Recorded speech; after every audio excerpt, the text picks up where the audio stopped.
ரஜினிகாந்த் கொடுத்த அட்வைஸ் கடைபிடிக்கும் பிரேமலதா விஜயகாந்த். இது என்னன்னு பார்த்தீங்கன்னா சமீபத்தில் பிரேமலதா விஜயகாந்த் அவர்கள் ஒரு பேட்டி கொடுத்துருந்தாங்க. அந்த பேட்டியில் என்ன சொன்னாங்கன்னு கேள்விப்பட்டாங்கன்னா, சவால் மிகுந்த அரசியலில் திரு விஜயகாந்த் அவர்கள் மறைவுக்கு பிறகு அரசியல் எப்படி இருக்குது, அந்த கட்சி தலைமையை ஏற்று நீங்கள் எப்படி பணியாற்றுறீங்க, உங்களுக்கு சவாலான விஷயங்கள் என்ன அப்படின்னு கேட்கப்பட்டது. அதுக்கு அவங்க சொன்ன பதில் என்ன பார்த்தீங்கன்னா, அரசியல்னாலே சவால் தான், அந்த சவாலை எதிர்கொண்டு தான் வாரேன். அந்த வகையில் பார்த்தீங்கன்னா சில அட்வைஸுகள் நமக்கு ஏற்புடையதாக இருக்கும்.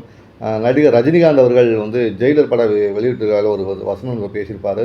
அது என்னென்னு பார்த்தீங்கன்னா, குறைக்காத இல்லை குறை சொல்லாத வாயும் இல்லை அப்படின்னு சொல்லியிருப்பார். அந்த வகையில் பார்த்தீங்கன்னா யார் எது சொன்னால் நமக்கு என்ன, நம்ம வேலையை பார்த்து போயிட்டே இருக்கணும், நம்ம கடமையை கண்டிப்பாக செய்யணும். அந்த வகையில் பார்த்தீங்கன்னா என்னுடைய பணி என்னென்னா, என் கணவர் விட்டு சென்ற தேமுதிக கட்சி பணியை மேம்படுத்தணும், அந்த கட்சியை உயர்நிலை கொண்டு வரணும், மக்களுக்காக பாடுபடணுங்க தான் அப்படின்னு சொல்லி முடிச்சிருக்காங்க.